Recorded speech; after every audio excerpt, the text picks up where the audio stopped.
Welcome to competitive exams.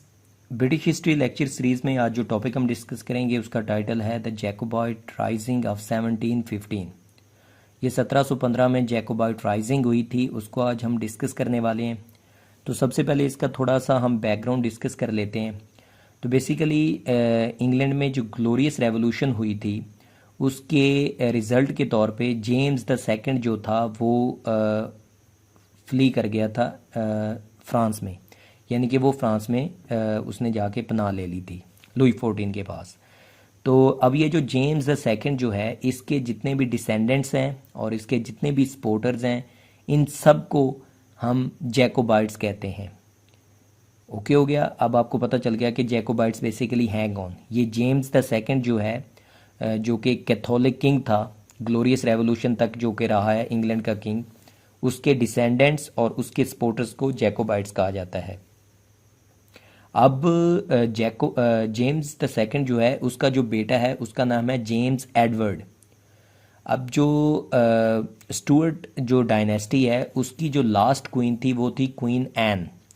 तो queen N के बाद किसको थ्रोन पे बैठना चाहिए, इस चीज़ को लेके इंग्लैंड के अंदर काफ़ी टसल चल रही थी। तो इस टसल में जो टॉरी पार्टी है उसके जो लीडर हैं बोलिंगब्रोक, वो रूटिंग कर रहे थे, वो पूरी कोशिश कर रहे थे कि जेम्स द सेकंड उसका जो बेटा है जेम्स एडवर्ड उसको थ्रोन के ऊपर बिठाया जाए, यानी कि स्टुअर्ट जो डायनेस्टी है वही आगे चले क्वीन एन के बाद भी। लेकिन जो एक्ट ऑफ सेटलमेंट 1701 में जो साइन हुआ था उसके तहत जो क्वीन एन है उसके बाद जो थ्रोन था वो हैनोवेरियंस के पास जाना था।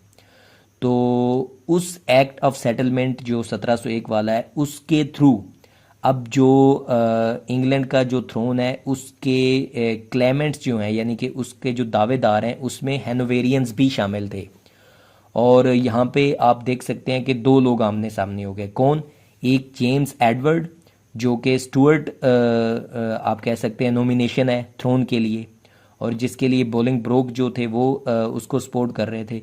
और उसके अगेंस्ट जो थे वो थे जॉर्ज लिविस। ये कौन है? ये बेसिकली हैनोवेरियन है। और इनका क्लेम कहाँ से आता है इस थ्रोन पे? इनका क्लेम आता है एक्ट ऑफ सेटलमेंट जो कि 1701 में हुआ था उसके तहत। तो बेसिकली जैसे ही क्वीन एन की डेथ होती है 1714 में, तो ये जो जॉर्ज लिविस हैं ये जो इंग्लैंड का थ्रोन है उस पर बैठने तक, यानी कि उसको थ्रोन को हासिल करने में कामयाब हो जाते हैं। तो यहाँ पे फिर लड़ाई शुरू होती है, यहाँ पे जो टसल है वो शुरू होती है। अब जॉर्ज लिविस जो हैं वो थ्रोन पे बैठते हैं एज जॉर्ज वन। वो अपना जो किंग का जो टाइटल है वो लेते हैं जॉर्ज वन। तो जॉर्ज वन जो है वो पहले हैनोवेरियन किंग हैं। और यहाँ पे टसल शुरू होती है, एक रिवोल्ट शुरू होता है किन की तरफ से? जैकोबाइट्स की तरफ से। और जैकोबाइट किसको सपोर्ट कर रहे हैं? वो जेम्स एडवर्ड को सपोर्ट कर रहे हैं जो कि जेम्स सेकंड का बेटा है।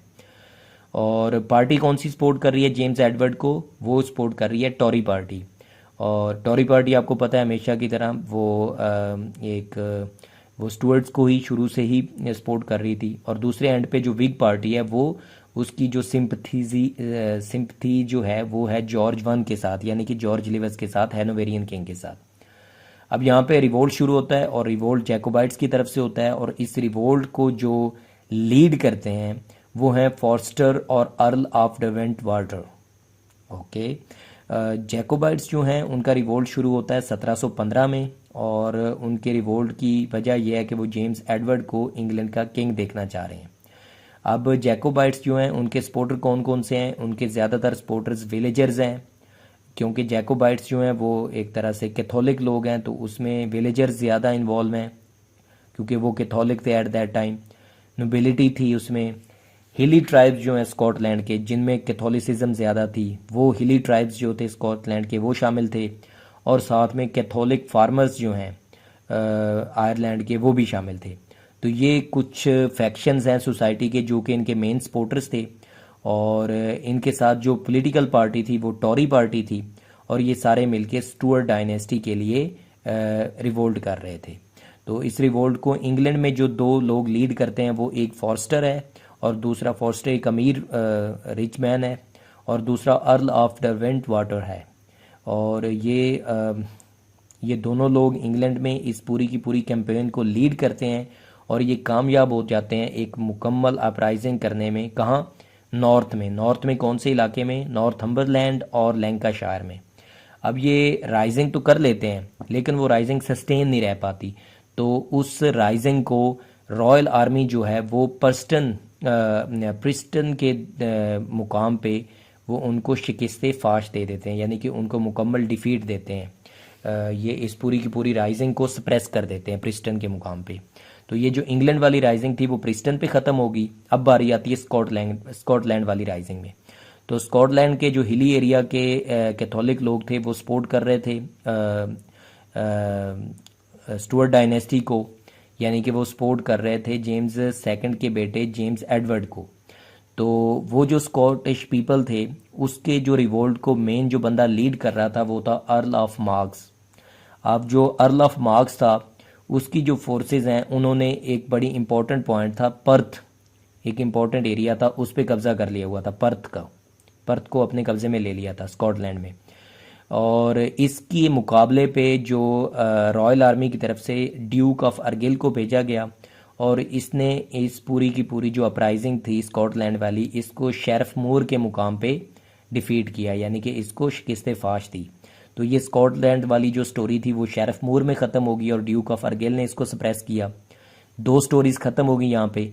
तो इनके जो पूरी की पूरी अपराइजिंग थी, पूरा का पूरा जो रिवोल्ट था जैकोबाइट्स का, उसकी मुकम्मल की उसमें से आप कह सकते हैं कि मुकम्मल हवा निकल गई।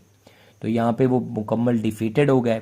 अब यहाँ पे एक इम्पॉर्टेंट पॉइंट है कि स्कॉटलैंड में जब ये जो लोग डिफीटेड हो जाते हैं शेरिफ मूर के मुकाम पे, तो यहाँ पे जो जेम्स एडवर्ड है, यानी कि स्टुअर्ट किंग जो है, जेम्स एडवर्ड किंग तो नहीं है, जो क्लेमेंट है, वो यहाँ पे इनको ज्वाइन करता है, दोबारा से इनको इकट्ठा करता है। लेकिन इनकी वो जो दोबारा इकट्ठे होने की जो कैंपेन थी उसको दोबारा से फेल कर दिया जाता है और वो फिर से डिस्पर्स्ड हो जाते हैं लोग, यानी कि एक तरह से फिर से कोशिश करता है जेम्स एडवर्ड, लेकिन वो कोशिश भी नाकाम होती है और यहाँ पे जेम्स एडवर्ड जो है वो फिर से फ्ली कर जाता है। कहाँ? फ्रांस को, यानी कि वापस फ्रांस भाग जाता है। जहाँ पे उसका अब्बा जी थे वहाँ पे ये भी चला जाता है, यानी पहले अब्बा जी थे अब ये भी उधर ही भागता है।